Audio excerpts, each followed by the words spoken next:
गेल्या 18 दिवसापासून अन्नत्याग आंदोलन जे आहे ते सामाजिक कार्यकर्ते सोनम वांगचूक करतायत. त्यांची प्रकृती जी आहे ती खालावत चाललेली आहे. कुणी काय आंदोलन करावं, लोकशाहीनं प्रत्येकाला अधिकार दिलाय. कुणी उपोषण करावं, कुणी मोर्चे करावं, कुणी जेल भरू करावं, हे प्रत्येकाला अधिकार दिलेला आहे. त्या अधिकारातून ते आंदोलन करत असतील. वरिष्ठ त्याबद्दलची दखल घेत. आमिर खान 3 लग्न केलेले आहेत. मात्र जे अयोध्येतील एक पीठाधीश आहेत त्यांनी असा फरमान काढलेला आहे की जो आमिर खानना मारे त्याला 5 कोटी रुपयाचा इनाम. कोणी पीठासन अधिकाऱ्याने पण मुळामध्ये मठाधीश पद्मश्री आचार्य म्हणून राग येणारीच बाब आहे. आमिर खानने 3 लग्न केली आणि तिन्ही हिंदू महिलांच्या सोबतच केलेले आहेत. म्हणजे आमिर खानचा जो अजेंडा आहे तो अजेंडा ठरवून चाललेला आहे. परवा आमचे माननीय मंत्री नितेश राणे साहेब बोलले की लव जिहादचे ब्रँड अँबॅसिडर आहेत आणि तसाच हा प्रकार आहे. म्हणजे काही लोक यांना फॉलो करतात तर त्या लोकांनी अशा पद्धतीनं करावं अशी त्यांची एकंदरीत भावना दिसते. आणि त्यामुळं याबद्दल हिंदू धर्मियांच्या मध्ये मोठ्या प्रमाणात राग या संदर्भात मध्ये उत्पन्न झालेला आहे. त्यामुळे लोक अशा पद्धतीनं त्यांच्या भूमिका मांडत राहतात. उपस्थिती दर्शवली हा योगायोग म्हणावा. नाही ते त्यांना जाऊन विचारा. योगायोग होता की जे आवर्जून गेले होते ते मी कसं सांगू. विधान परिषदेचे उपसभापती सचिन आहेत त्यांना सगळ्या अधिकाऱ्यांवरती बंडारा उधळला, त्यांना सुबुद्धी द्यायची प्रार्थना केली. इतकं वर्ष काम लांबतंय. स्मारक समितीची बैठक होती.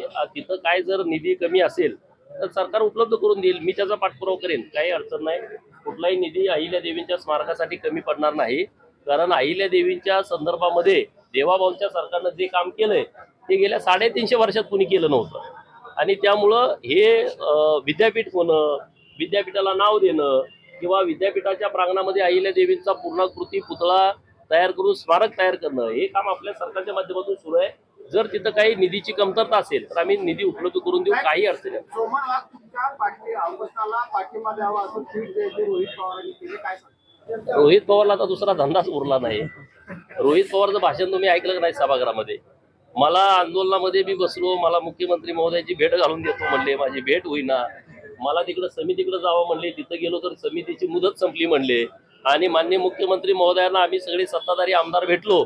माननीय मुख्यमंत्री महोदयांनी सभागृहात घोषणा केली आणि हे परत म्हणायला माझ्यामुळेच झालं. त्यामुळे आता काही सिरियस तुम्ही घेऊ नका हे प्रकरण.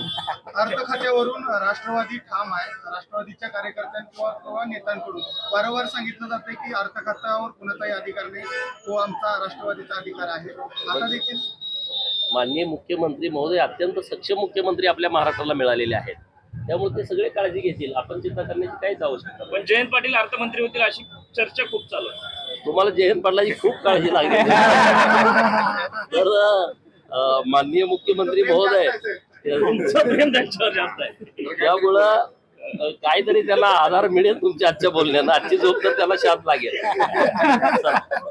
उदाहरण येत आहे आणि जयंत पाटील हे महत्वाच्या मंत्रिपदावर विराजमान होतील अशा पद्धतीच्या जोरदार चर्चा सुरू. याच्या संदर्भामधली काही माहिती आहे ते तुमच्या मीडियाच्या माध्यमातूनच आम्ही ऐकतोय. त्यामुळं ते एनडीएत येणार न येणार काय होणार हे आमचे वरिष्ठ ठरवतील. याच्या विषयीची माहिती माझ्याकडे नाही. सुप्रियाकडे आहेत त्या सकारात्मक दिशेने द्यावा. असं म्हणतायत की प्रत्येक भेटीची माहिती जी आहे पटेल आणि तटकरेंची भेटीची मुख्यमंत्र्यांसोबत झाली त्याची माहिती सुनेत्रा पवारांना असेलच अशा पद्धतीचं असेलच असं नाही. त्यामुळे काही बैठकीत गुप्त असतात असं त्यांचं एक आशयाचं विधान आहे. ते काय त्यांचा पक्षाचा विषय आहे राष्ट्रवादीचा.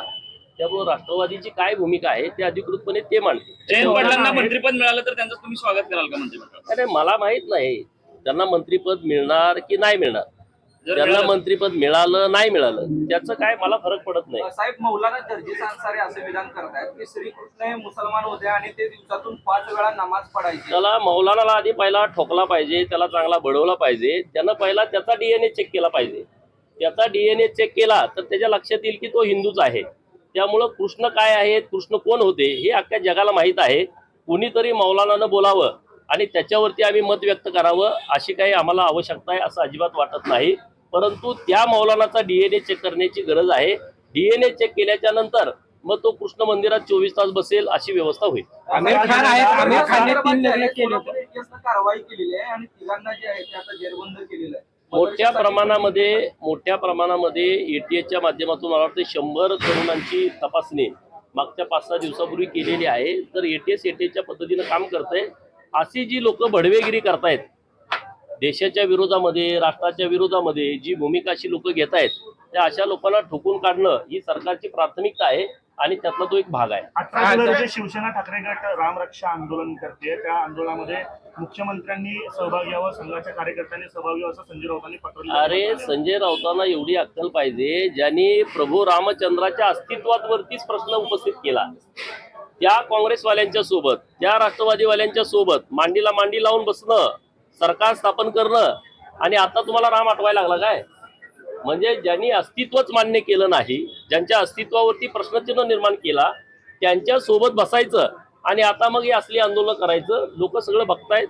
लोकांना तुमची भूमिका काय आहे किंवा प्रभू रामचंद्राच्या बद्दलची तुमची बदललेली भूमिका ही लोकांनी अनुभवलेली आहे. त्यामुळं राऊत काय बोलतायत त्याला फार काय महत्व आहे असं मला वाटत नाही. आमिर खान म्हणजे आता कुठेतरी वादाची हिंदी जी आहे ती पडताना दिसते बंगल्यावरून, शासकीय भवनाच्या वाटपावरून. वाद नाही, हे काय करतील आमचे, ज्यांच्याकडे हा अधिकार आहे ते करत राहतील. आता आम्हाला आमदार निवास राहिला नाही म्हणून काय, आता मनोरा आमदार निवास पाडल्यामुळं असे असंख्य आमदार आहे की ज्यांना स्वतःला आमदार निवास नाही. कार्यकर्त्याला तर आमची यार चालू होते.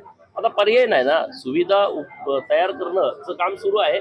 तर कुणाला बंगला द्यायचं, कुणाला फ्लॅट द्यायचा, आता त्या रचनेनुसार बघतील कशी उपलब्ध आहे. तो काय एवढा मोठा विषय नाही. वारीचे दिवस आपण वारीच्या काळात आलेला आहात, पण व्हीआयपी दर्शन प्रशासनानं बंद केल्या पालकमंत्र्यांच्या सांगण्यावर. पण प्रतापराव पाटील चिखलीकर असतील किंवा अन्य काही लोक आता व्हीआयपी सुधीर मुनगंटीवार असतील, गुलाबराव पाटील असतील, नाराजी व्यक्त केली की आम्हाला व्हीआयपी दर्शन घेऊ दिलं नाही म्हणून. नाही, नाराजी व्यक्त केली नाही. मी त्यांची बाईट बघितलेली आहे आणि त्यांनी असंही सांगितलं की आमदारांच्या सोबत दर्शनासाठी सोडायची व्यवस्था केलेली आहे. आता शेवटी जास्त व्हीआयपी वातावरण नको, आणि म्हणून जर प्रशासनाने एखादा निर्णय घेतला असेल तर आपण प्रशासनाच्या सोबत राहिलं पाहिजे. वारीमध्ये खूप लाखो लोक असतात आणि वारकरी 18 तास, 20 तास, 30 तास हे लाईनमध्ये उभा असतात दर्शन घेण्यासाठी.